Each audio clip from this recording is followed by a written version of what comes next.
Hola amigos de Volviendo a las Escrituras, bienvenidos una vez más a su sección Textos en Contexto.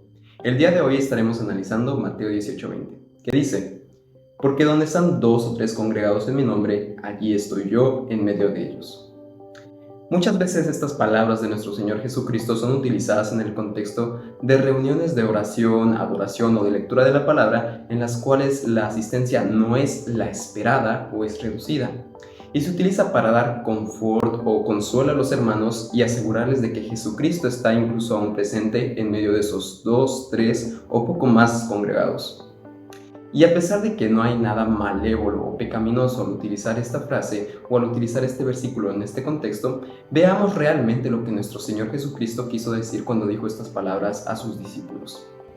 Este versículo se encuentra dentro del cuarto gran sermón de los 5 que registra Mateo de Jesús.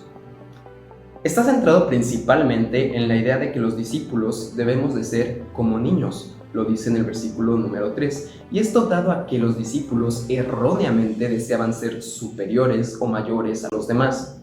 Pero Jesús les recuerda que la verdadera virtud está en ser humildes como niños. Asimismo, dentro de estos versículos, Jesús nos recuerda que va a haber afrentas en la vida del seguidor de Jesús y que nosotros debemos estar dispuestos a superarlas, como lo vemos en el versículo 8 y 9. Asimismo nos advierte en el versículo número 6 a no ser los dispensadores de estas afrentas a los hijos de Dios. Ese mismo Dios que tiene un especial cuidado como un pastor a sus ovejas, como lo dice el versículo número 14.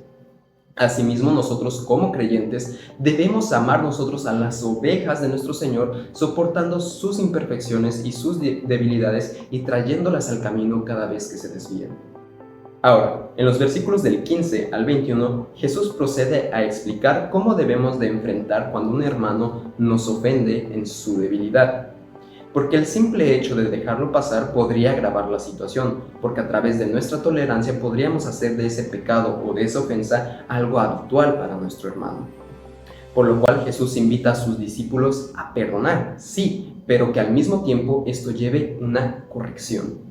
Lo que nuestro Señor está describiendo en estos versículos es la medicina para los problemas que se suscitan dentro de la iglesia. Cristo prescribe nuestro actuar para evitar que en estas situaciones nosotros nos desviemos a diestra o a siniestra, porque por un lado podríamos ser tan suaves como para no darle importancia al pecado de nuestros hermanos, y por el otro podríamos ser tan duros que podríamos hacer que nuestro hermano débil en la fe tropiece. Este proceso es usualmente conocido como disciplina, y nuestro combustible debería ser el amor que tenemos para con nuestros hermanos, y el objetivo que debemos de tener es la restauración de ese hermano. Y lo debemos hacer mediante amonestaciones, pero que deben ser llevadas con moderación. El procedimiento dado por nuestro Señor Jesucristo es, primero, llamar al arrepentimiento estando a solas con Él, como lo vemos en el versículo 15. De seguir en esta obstinación, se vuelve a dar el mismo consejo o amonestación en presencia de testigos, como lo vemos en el versículo número 16. Y de persistir en ello es necesario que se dé a decisión pública de la iglesia, como lo vemos en el versículo número 17. Si el hermano persiste en su falta o en su ofensa o no quiere recibir la amonestación, como iglesia ha de ser tomado como hombre impío, de los cuales nosotros debemos de tener cuidado. La decisión de la congregación respecto al ofensor será ratificada en el cielo. Si se arrepiente y admite su culpa, no solamente será absuelto por la congregación, sino que también será absuelto en el cielo. Y de lo contrario, si persiste en su pecado y es obstinado, no solamente será condenado por la congregación, sino que también será condenado por Dios mismo. Esto lo vemos en los versículos 18 y 19. Y esto no quiere decir que la iglesia en sí misma es el último juez o tiene la última autoridad, pero lo que sí refleja es que aquella iglesia que verdaderamente conoce la palabra de Dios, que verdaderamente busca en oración vehemente el consejo de Dios, tomará decisiones conforme a la voluntad de Dios, teniendo así la autoridad para poder establecer este tipo de juicio. Es en este contexto donde Jesús promete estar donde hay dos o tres reunidos en su nombre, como lo vemos en el versículo número 20.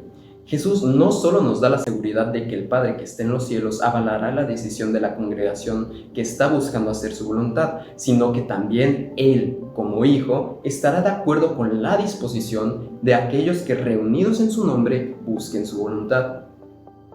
Cristo nos está otorgando aquí la gran bendición de su presencia cuando estamos en estas situaciones de gran complejidad para poder asegurar el mejor resultado para la congregación, incluso cuando no hay más que 3 reunidos.